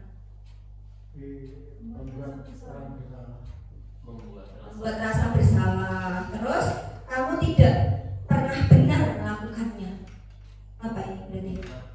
Guru sebagai posisi kontrol apa? Kamu loh tidak pernah benar. Iya toh, iso. Tidak pernah benar. Berarti apa? Apa enggak? Ini loh, penghukum, pembatasan bersalah, teman, pemantau, pembatasan bersalah. Ya nanti ada kuncinya. Ayolah lakukan demi ibu. Itu lakukan demi ibu. Teman, apakah kamu mau mendapatkan stiker bintang hari ini? Pemantau ya, bintang-bintang tadi ya, dapat penghargaan. Pemantau itu biasanya guru sering memberi penghargaan. Jadi ngukur anak-anak. Bocah-bocah pinter diukur dengan hadiah. Seperti itu tuh pemantau. Bagaimana kamu bisa menyelesaikan masalah ini? Manajer ya, dengan pertanyaan. Piye masalah ini bisa terselesaikan? Kamu selalu yang paling terakhir. Piye tuh orang rampung berkali dewe garap. Apa ini berarti? Rasa bersalah? Bikin rasa bersalah. Oke, kunci jawabannya penghukumnya lali. Ternyata kamu tidak pernah benar. Itu kan marah-marah ya. Mulai sesa, berarti kan menghukum anak itu. Menghukum itu kan tidak selalu nyuruh anak apa itu ya, dengan tadi lo marah-marah itu tipe guru penghukum itu kalau suka marah-marah. Terus ini betul ya, sebagai teman pemantau itu suka memberi hadiah. Manajer dengan pertanyaan mengarahkan anak menjadi lebih baik. Penghukum ini kamu selalu paling akhir. Bari dia terus nyuwun nenek. Pokoknya guru selalu marah-marah, selalu nyeneni, itu termasuk penghukum. Akhirnya itu menghukum murid. Dan nyeneni terus muridnya dihukum. Kemudian sekarang kita materi berikutnya, keyakinan kelas. Ini materi yang ke-6, materinya ada 7 ya, sudah hampir selesai. Mengapa tidak peraturan saja?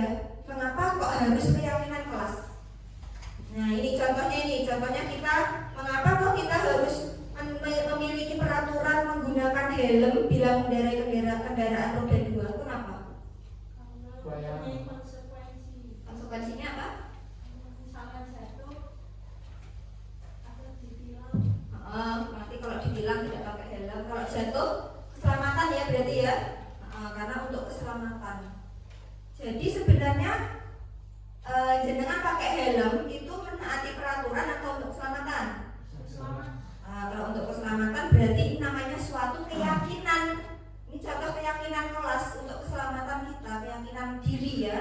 Kalau karena takut ditilang berarti karena peraturan. Itu bedanya peraturan dengan keyakinan seperti itu. Terus, mengapa kita memiliki peraturan 3M? Menggunakan masker, mencuci pas COVID ya. Kenapa? Apakah untuk menaati peraturan dan orang diusir pas di tempat umum atau untuk keselamatan kita? Keselamatan itu berarti kita yakin bahwa dengan masker, dengan 3M itu kita akan terjaga dari COVID. Bukan karena menaati peraturan, karena untuk diri kita sendiri. Ini namanya keyakinan kelas itu seperti itu. Untuk kita, dari kita untuk kita. Kemudian mengapa kita memiliki peraturan harus datang tepat waktu pada saat mengikuti pelatihan? Mengapa?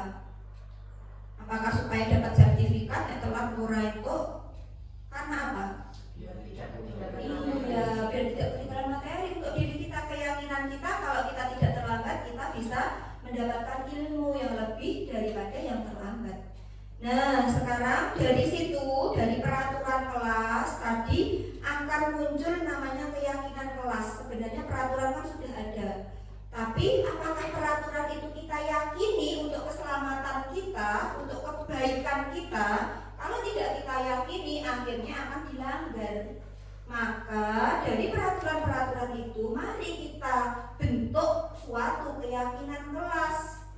Paham ya? Jadi awalnya keyakinan kelas itu awal dari peraturan-peraturan yang kita yakini baik untuk kita semua. Nah, dari keyakinan kelas yang baik dan ditaati oleh semua warga kelas, warga sekolah, akan memunculkan lingkungan yang positif. Akhirnya sudah tidak ada lagi pelanggaran-pelanggaran, tidak ada lagi anak yang datang terlambat, tidak ada lagi anak yang buang sampah sembarangan, karena sudah memiliki keyakinan diri, keyakinan kelas tadi. Yang akhirnya lingkungannya positif akan menumbuhkan budaya positif. Yang namanya budaya itu lebih dari pembiasaan itu sudah membudaya dalam diri, sehingga tidak akan terlepas dalam dirinya, terbiasanya lebih dalam. Karena apa? Ketika mau buang sampah sembarangan, dia sudah meyakini buang sampah ini menyebabkan kotor, menyebabkan penyakit. Akhirnya dia punya keyakinan, sudah membudaya buang sampahnya ke tempat sampah semuanya. Saat sekolahan tidak ada satupun anak yang buang sampah sembarangan. Pak Marmin akan lebih terbantu dalam membersihkan lingkungan sekolah. Hanya ada sampah daun-daun saja. Itu ketika sekolahan kita sudah tumbuh budaya positif. Jadi maksud tujuan dari itu semua adalah menumbuhkan budaya positif dengan cara tadi awal-awal tadi ya fondasinya. Nah, ini kemarin saya sudah melakukan kegiatan membuat keyakinan kelas di kelas 5. Murid bersama guru membuat keyakinan kelas. Prosesnya kita jelaskan pada anak apa itu keyakinan kelas, bedanya apa dengan peraturan. Kemudian setelah itu kita minta anak-anak, kita beri contoh kalimat positif, karena keyakinan kelas itu menggunakan kalimat positif. Kalimat positif ada kalimat negatif. Kalimat negatif itu biasanya dilarang buang sampah sembarangan, itu kalimat negatif. Bocah atau uang yang dilarang ini malah dilanggar, males tahu ya, dilarang-larang ini sebel ya, tidak nyaman. Maka kita ubah menggunakan kalimat positif. Dengan kalimat positifnya di mana? Membuang sampah di tempat sampah. Itu kan artinya asli kan dilarang buang sampah sembarangan tuh aslinya. Aslinya kita melarang anak buang sampah sembarangan, tapi kita pakai kata-kata positif.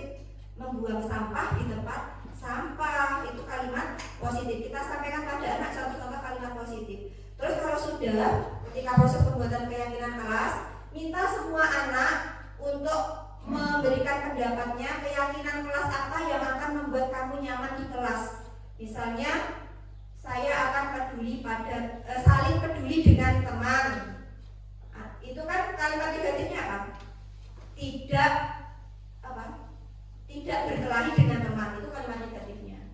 Itu kita ubah dengan saling peduli dengan teman. Itu kita beri contoh seperti pada anak. Terus anak-anak menyampaikan, membacakan satu persatu, menempelkan di papan. Lalu kita simpulkan kalimat positif mana yang paling banyak dipilih anak dalam satu kelas. Kalimat keyakinan kelasnya tidak usah banyak-banyak. Anak EN 20, maksud ya keyakinannya 20 ya. Tentu kita kerucutkan, kita pilih yang paling ideal. Lalu kita bacakan di depan. Apakah sepakat? Sepakat. Maka keyakinan kelas sudah disepakati dan dilaksanakan bersama, kemudian ditempel di dinding kelas. Silahkan nanti Bapak Guru bisa mempraktekannya dengan anak-anak ya. Kita buat keyakinan kelas masing-masing. Apakah hanya berlaku untuk guru kelas? Tidak.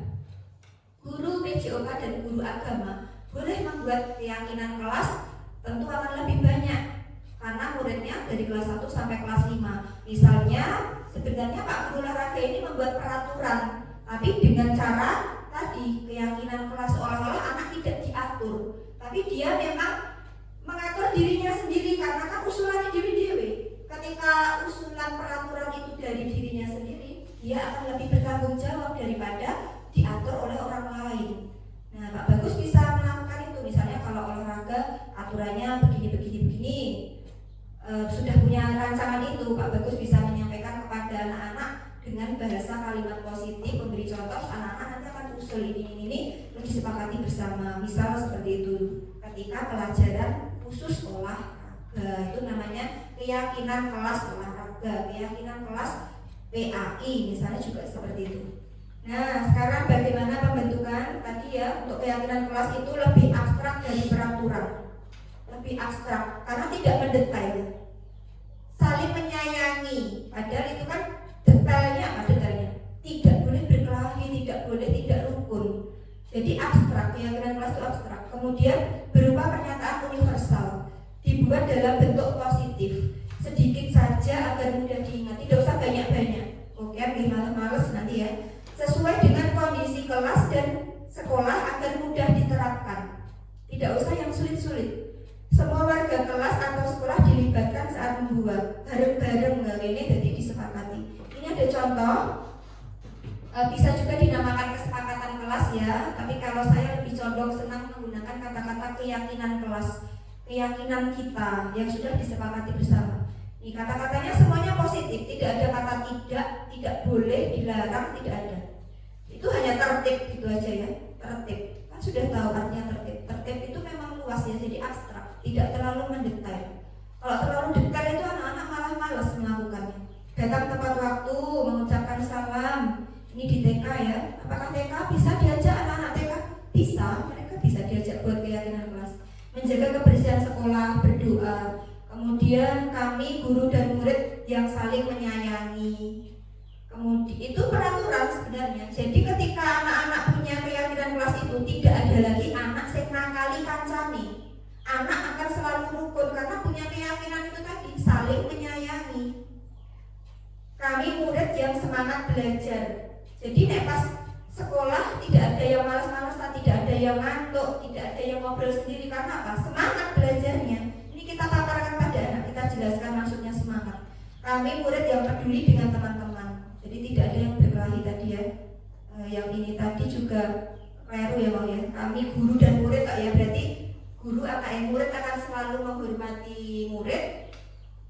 Murid akan selalu menghormati guru, dan guru juga akan menghargai apa yang dilakukan murid.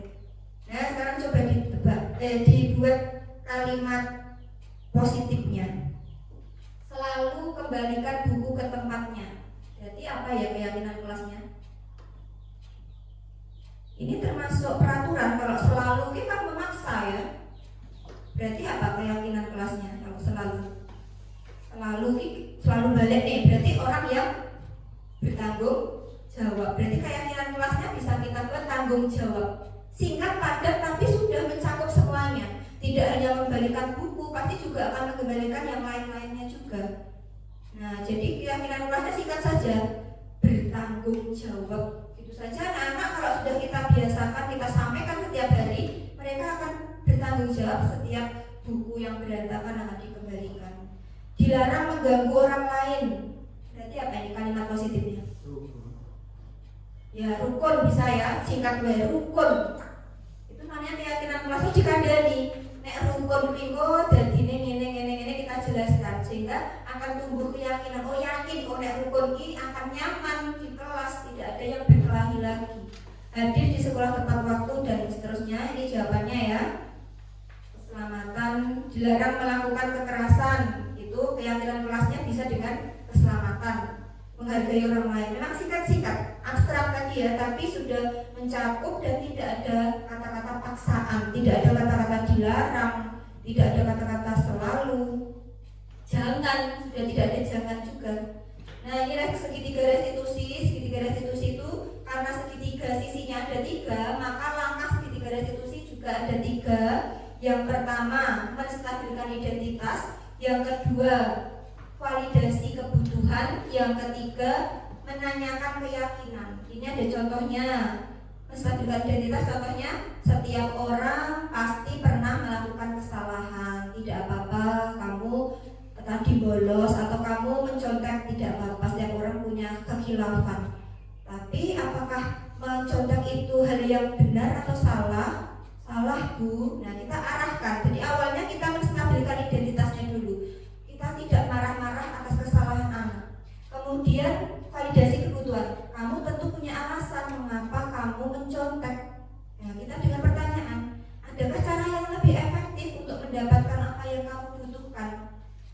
dengan validasi kebutuhan. Kemudian menanyakan keyakinan.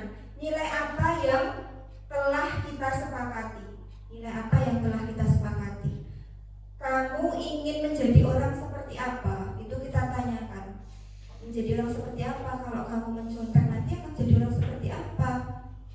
Ya tidak baik Bu, jadi saya tidak akan mencontek misalnya seperti itu.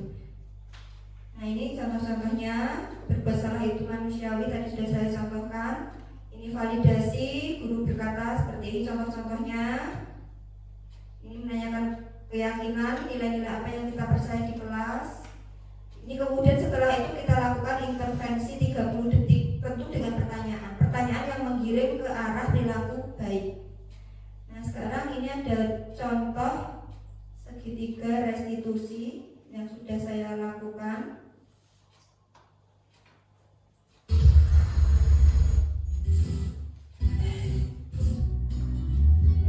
Ada yang laporan bahwa murid ada yang mencontek.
Bukan berarti terus anak salah terus dibiarkan ya, tidak kita biarkan, kita tetap mengarahkan anak untuk memperbaiki. Bukan berarti tidak dihukum itu terus kita biarkan, tapi dengan cara yang lain, yaitu dengan segitiga restitusi ini tadi ya. Nah selesai Bapak, cukup pemaparan dari saya, kita sudah sampai di akhir sesi. Ini kita pada sesi refleksi. Silahkan dipahami pertanyaannya. Hal baru apa yang mengubah paradigma saya yang saya dapatkan? Kemudian perasaan apa yang muncul selama mengikuti sesi ini? Mungkin perasaan ngantuk, luwe. Khususnya mengenai makna disiplin dan motivasi intrinsik. Peran Among seperti apa yang saya telah lakukan selama mengikuti modul ini. saya akan menjadi among yang seperti apa setelah mengikuti refleksi di modul 1.4 budaya positif. Karena kita guru adalah among ya, sing ngomong anak-anak.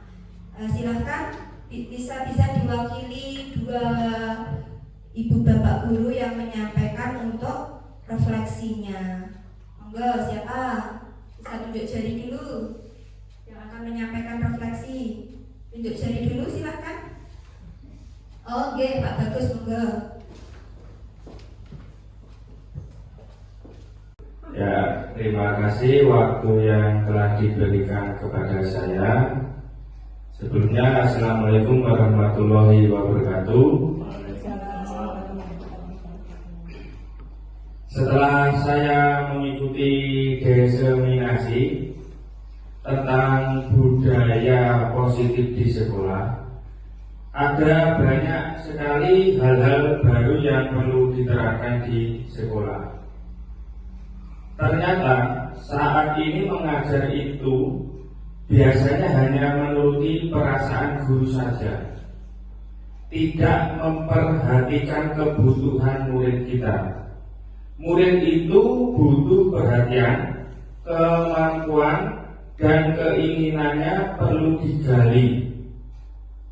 Jadi keyakinan kelas tadi tepatnya diterapkan di kelas bagus sekali, sehingga menjadi budaya positif di sekolahan. Terima kasih. Wassalamualaikum warahmatullahi wabarakatuh. Baik, terima kasih Pak Bagus untuk refleksinya yang baik sekali ya. Dari yang sudah saya paparkan bisa terserap benar sekali bahwa kita perlu melakukan menyusun keyakinan kelas. Kita juga perlu memperhatikan kebutuhan murid kita, tidak memaksakan kehendak kita sebagai guru ya, karena anak-anak itu memiliki kebutuhan dasar yang harus terpenuhi, supaya mereka cara memenuhi kebutuhan dasar itu tidak dengan cara yang salah, tapi dengan cara yang benar sesuai dengan arahan tuntunan dari guru. Baik, ada lagi yang akan menyampaikan refleksinya? Silakan. Bisa tunjuk jari, monggo. Monggo Kak Bu, siapa yang akan menyampaikan refleksinya? Satu lagi saja. Oh, nggih, monggo Pak Jarwo, Pak Sujarwo. Assalamualaikum warahmatullahi wabarakatuh. Waalaikumsalam warahmatullahi wabarakatuh. Terima kasih waktu yang telah diberikan kepada saya. Saya akan memberikan pengalaman atau pengetahuan setelah saya mengikuti diseminasi kelas. Ya, diseminasi. Seharusnya di kelas itu harus ada tata tertib. Tata tertib itu sendiri yang harus dibuat oleh masing-masing siswa, sehingga siswa itu merasa mempunyai kesadaran untuk melakukan sesuatu yang tadi telah disepakati bersama. Jadi dari masing-masing anak-anak dikumpulkan bersatu, disetujui, sehingga dijadikan tata tertib sekolah. Karena dari instruksi siswa itu sendiri, jadi tata tertib tadi tidak merasa anak itu menjalankan, tidak merasa terbebani, jadi merasa melakukan dengan kesadaran sendiri, kesadaran diri masing-masing siswa, sehingga akan berjalan dengan baik. Anak-anak bisa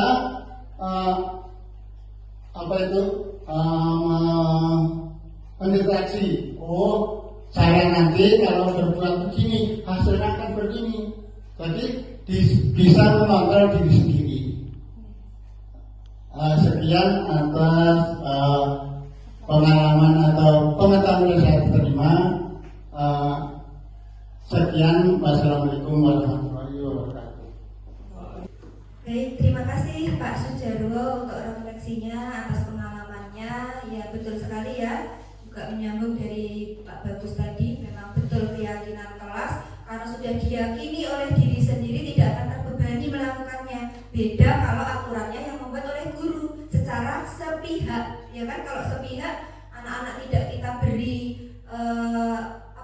beri kesempatan untuk menyampaikan keinginannya, pendapatnya, tentu akan dilakukan dengan terpaksa.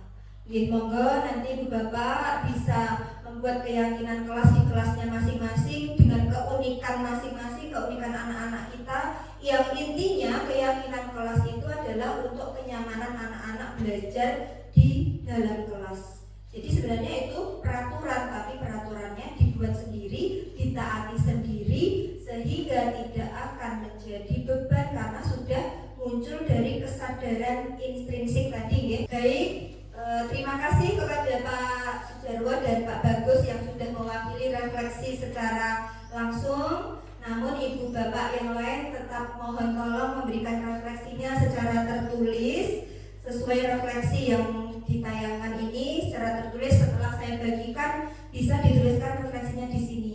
Tolong nggih.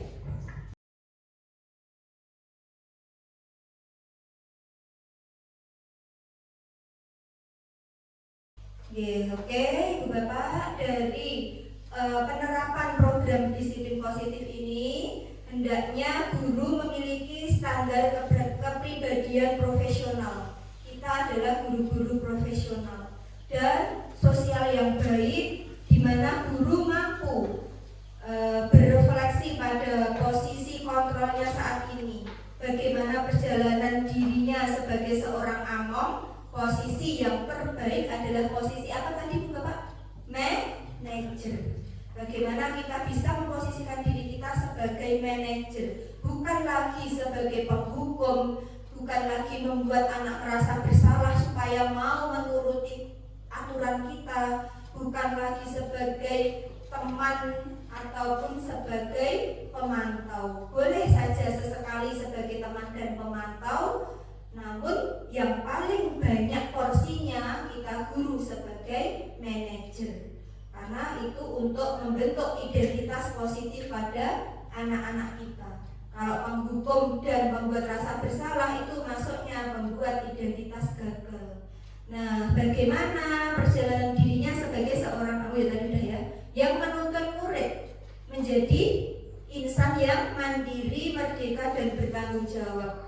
Tulisan ini berdasarkan standar nasional pendidikan yang saya ambil dari standar nasional pendidikan, ya Bapak. Semoga sesi belajar kita hari ini membawa manfaat sehingga dapat mewujudkan pelajar berprofil Pancasila. Salam merdeka belajar. Bila ada kekurangan, kesalahan penyampaian dari saya mohon maaf. Apabila ada manfaatnya, itu dari Allah. Semoga bisa memajukan pendidikan di SD Negeri 1 Pelosok ini terwujud budaya positif untuk kita keluarga besar SD Negeri 1 Pelosok. Sekali lagi terima kasih untuk kehadirannya, telah hadir sepenuhnya dari awal hingga akhir di kegiatan diseminasi budaya positif di sekolah. Cukup sekian dari saya. Wabillahi taufiq wal hidayah. Wassalamualaikum warahmatullahi wabarakatuh.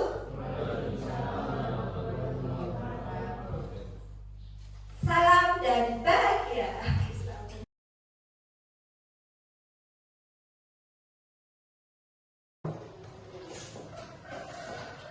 Bismillahirrahmanirrahim. Assalamualaikum warahmatullahi wabarakatuh.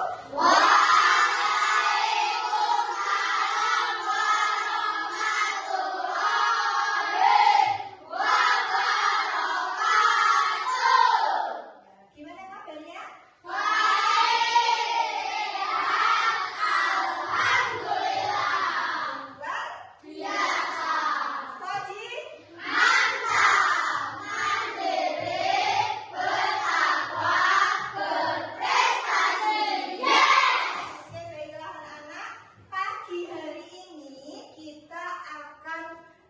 Membuat keyakinan kelas. Agenda kita pagi ini adalah membuat keyakinan kelas. Nah, apa yang anak-anak tahu tentang keyakinan kelas? Adakah yang tahu apa sih keyakinan kelas itu? Ya, Mas Kita.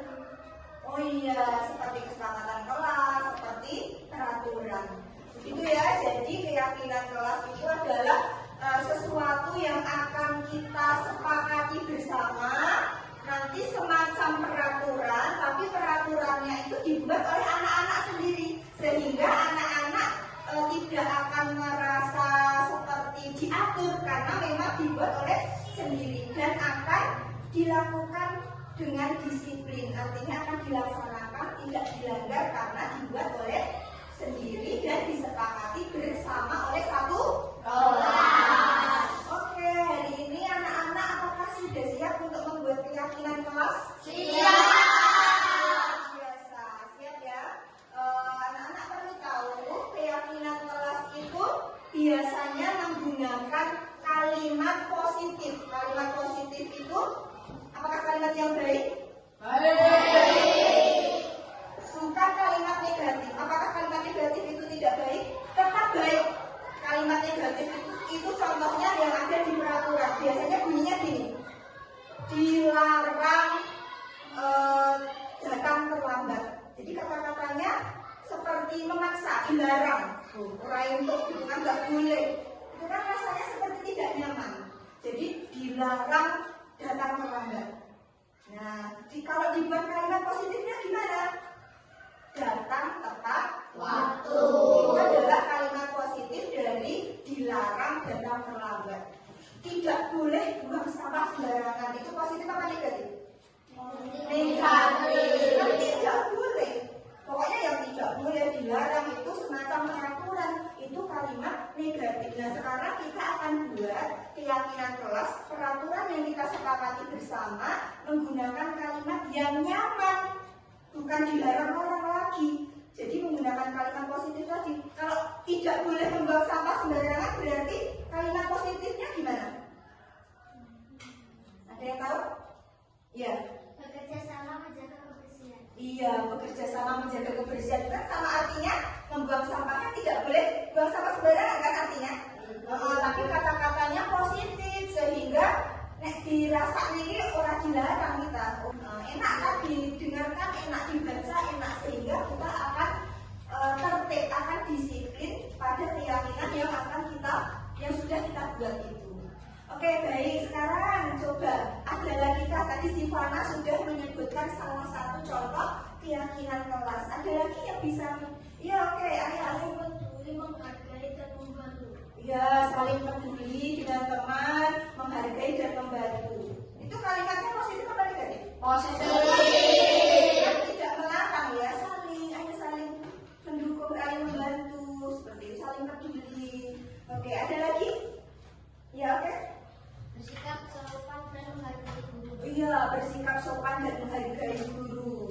Jadi sopan itu kan tidak dilarang ya, artinya oh ya anak sopan dan menghargai guru. Ada lagi?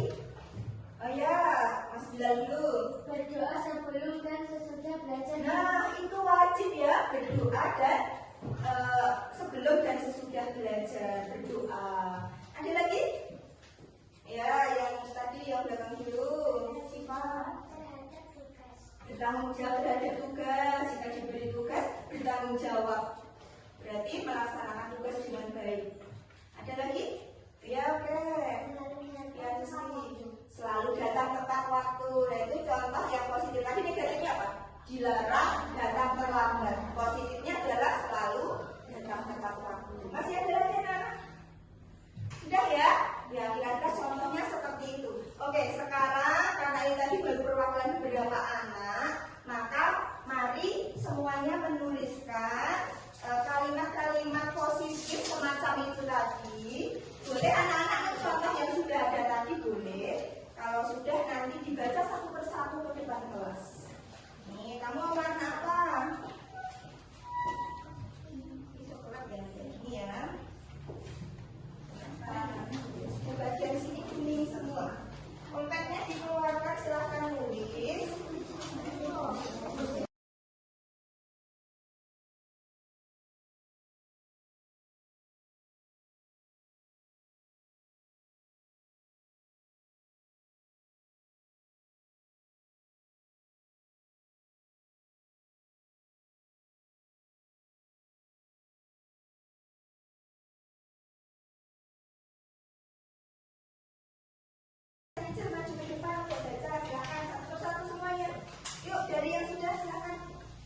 satu lagi sini nanti selanjutnya serapannya ya.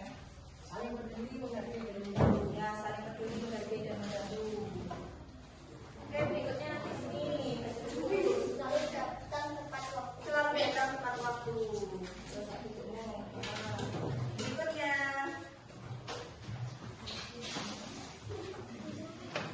baca dulu.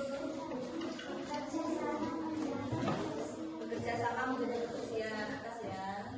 Lanjutnya.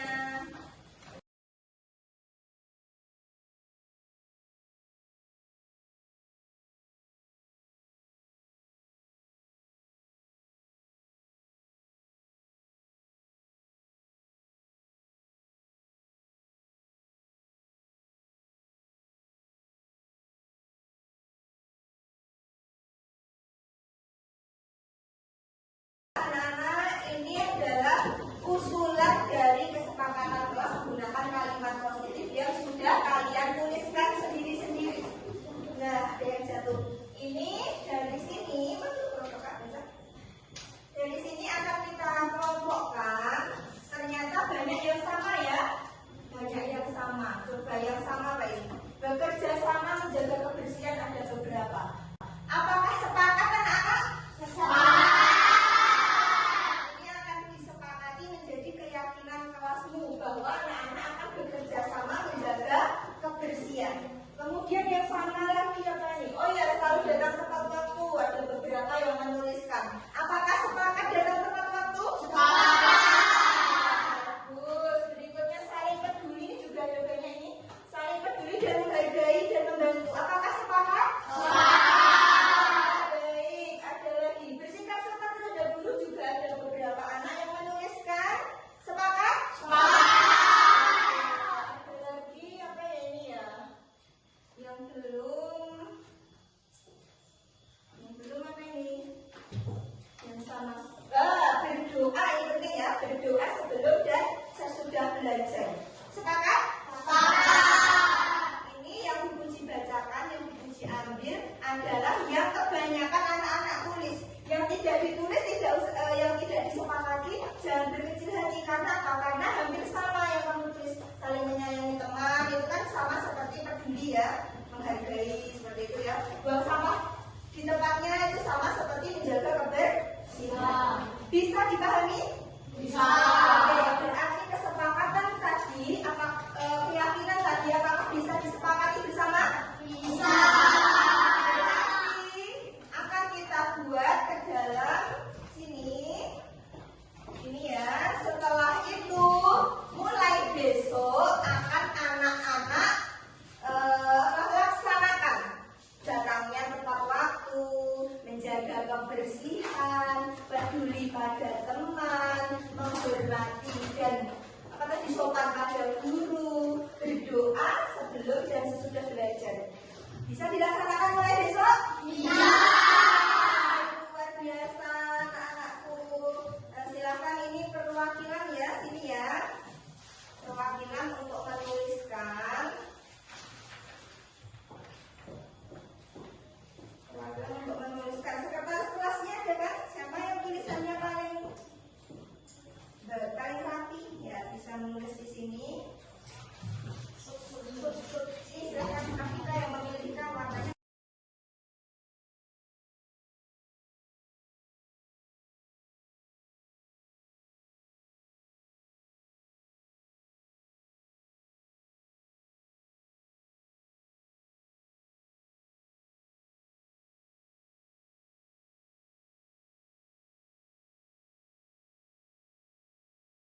Kita sudah punya keyakinan kelas yang sudah kita sepakati bersama. Ini nanti akan kita perbaiki supaya lebih bagus lagi. Lalu kita tempel di dinding ya. Ya, oke. Baik anak-anak, terima kasih untuk hari ini.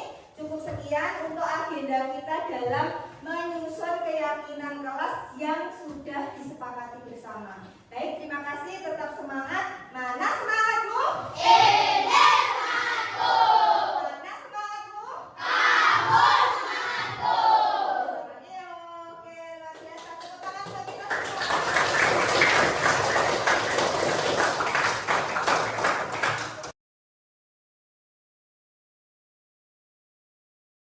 Assalamualaikum warahmatullahi wabarakatuh. Saya Luciana Ekawati, rekan sejawat dari Ibu Puji Purwati. Saya mengucapkan selamat dan sukses kepada Ibu Puji Purwati MPD yang telah melaksanakan diseminasi budaya positif di sekolah. Kegiatan ini merupakan stimulus bagi perubahan di sekolah dalam menerapkan budaya positif di sekolah. Budaya positif ini semoga dapat menginspirasi dan mengilhami para guru yang ada di sekolah kami dan dapat diimplementasikan kepada murid di SD Negeri 1 Ploso. Harapan saya kepada Ibu Puji Purwati dapat lulus dan menjadi guru penggerak yang dapat menjadi motor teladan bagi guru lain, serta bermanfaat dan mampu membawa perubahan serta kemajuan di SD Negeri 1 Ploso. Sukses, sukses, dan tetap semangat. Wassalamualaikum warahmatullahi wabarakatuh. Assalamualaikum warahmatullahi wabarakatuh.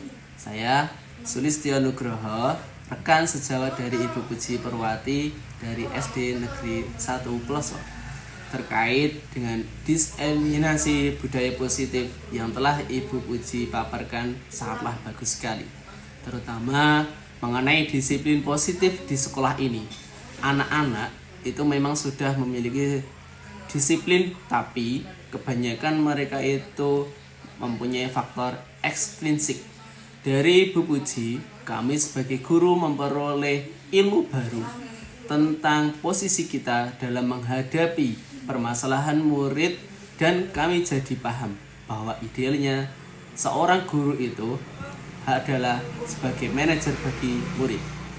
Dengan adanya diseminasi dari budaya positif, kami jadi tahu bagaimana menerapkan segitiga restitusi untuk menangani murid yang bermasalah. Semoga dari diseminasi ini, Bapak Ibu guru di SD Negeri 1 Ploso dapat mengimplementasikan budaya positif sehingga mampu mewujudkan murid yang berkarakter positif. Terima kasih Bu Puji atas ilmunya. Sukses CGP-nya. Semangat. Wassalamualaikum warahmatullahi wabarakatuh.